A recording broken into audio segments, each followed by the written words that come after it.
விஜய்ன்ற X ஃபேக்டர்னு நம்ம ரொம்ப நாளாக பேசிட்டு இருக்கோம்.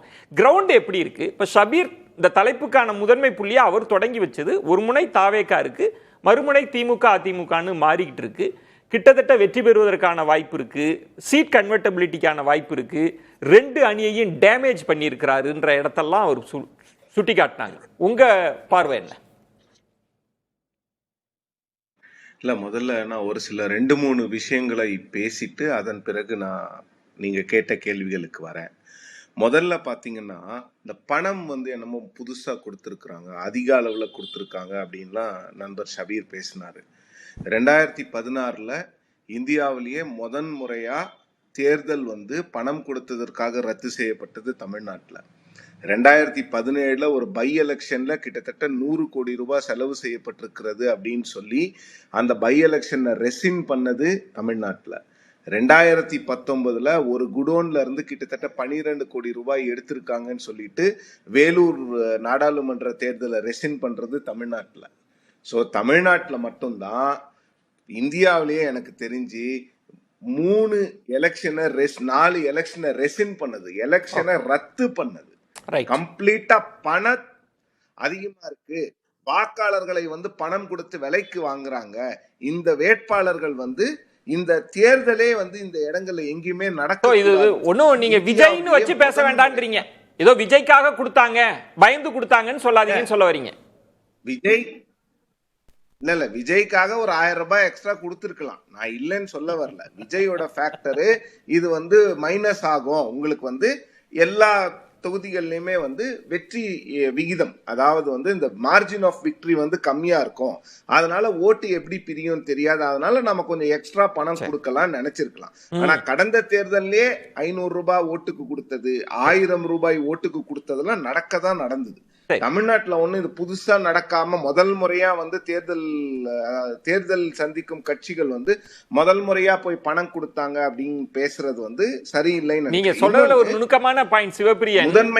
சிவப்பிரியன், ஒரே ஒரு சின்ன குறுக்கீடு, மன்னிக்கவும். 2 விஷயம்.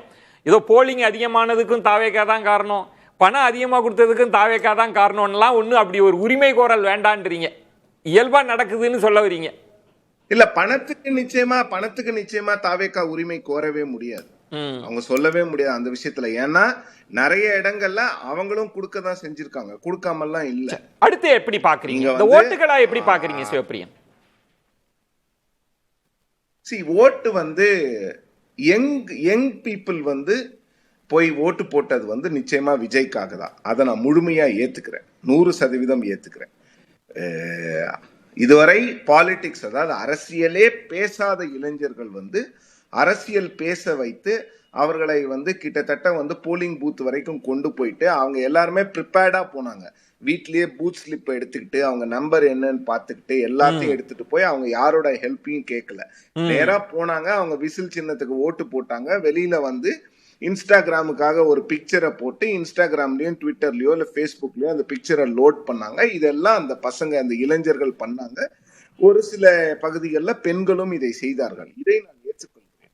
அந்த 18ல இருந்து கிட்டத்தட்ட ஒரு 30 வரைக்கும் இருக்கக்கூடியவங்களை, அந்த யங்ஸ்டர்ஸ் ஓட்டு போடுறதுக்கு தூண்டினது விஜய் அவர்கள். அந்த டிவிகே அப்படிங்கிற ஒரு கட்சி பெரிய ஃபேக்டர். ஓகே, அதெல்லாம் ஒத்துக்கிறேன்.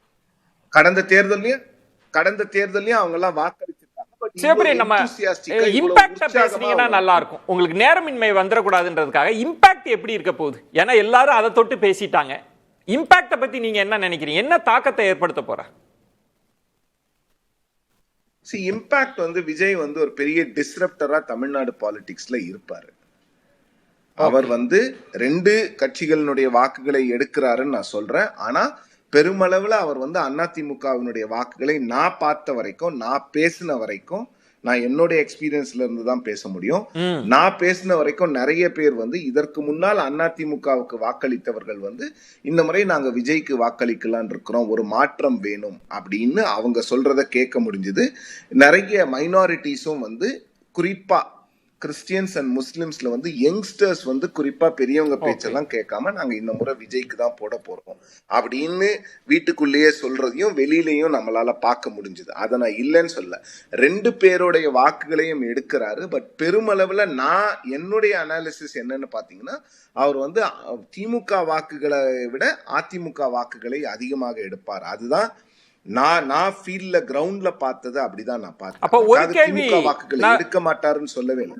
ரைட். அப்போ அதிகமாக எடுக்கிறார்ன்றப்ப சிவப்பிரியன், அதிமுக வாக்குகளை பிரிப்பதன் மூலமாக அதிகமா திமுகவை வெற்றி பெற வைக்க போறாரா, இல்ல அதிமுக வாக்குகளை எடுத்து தாவேக்காவே வெற்றி பெறுவதற்கான வாய்ப்பு இருக்கா? இதை எப்படி புரிஞ்சுக்கிறது? ஒண்ணு.